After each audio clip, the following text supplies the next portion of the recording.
থামেন আপনি সবচেয়ে বেশি ট্রাফিক রুলস ব্রেক করে কারা? বাইক আর রিক্সা। পাবলিক বাসগুলো বেশি বিশৃঙ্খলা করতেছে, বাইকরা ইন্ডিকেটর দিচ্ছে না, ইমার্জেন্সি লাইনে অনেকে ঢুকে যাচ্ছিল। বাইক ঝামেলার, আসলেই ঝামেলার। ওদেরকে কোনো কমান্ড দিলেও সেটা মানতেছে না, উল্টা আমাদের উপর আরো চিল্লাপাল্লা করতেছে।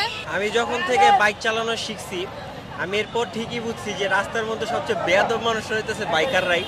এটা আজকেও প্রমাণ পাইতেছি, আগেও প্রমাণ পাইছি, এখনো সবাই প্রমাণ করতেছে। থামতে বলি, না থাইমা কাটায় চলে যায়। অটো রিক্সাগুলো সবচেয়ে বেশি বিশৃঙ্খলা সৃষ্টি করতেছে। আর হচ্ছে আমাদের যে বাইকগুলো, সেই বাইকগুলোর ইন্ডিকেটর থাকছে না, তারপর হচ্ছে হেলমেটগুলো থাকছে না। যেমন এই যে একটা বাইক আসতেছে, 3 জন নিয়ে আসতেছে, তাদের এখান থেকে 3 জন নিয়ে গেছে, যেটা আমাদের বাংলাদেশ আইনে 3 জন নেওয়া কোনোভাবেই পসিবল না। ভাই আপনি নিজে একজন বাইকার, রাস্তার মধ্যে সবচেয়ে বেশি ট্রাফিক রুলস ব্রেক করে কারা? বাইকাররা। না, আমার মনে হয় সবাইকেই দেশের নিয়ম কানুন মেনে চলা উচিত, কারণ আমরা যদি নিয়ম কানুন না মেনে চলি তাহলে আমাদের সাধারণ কিছু ভুল ত্রুটির জন্য অনেক বড় বিপদ ঘটতে পারে।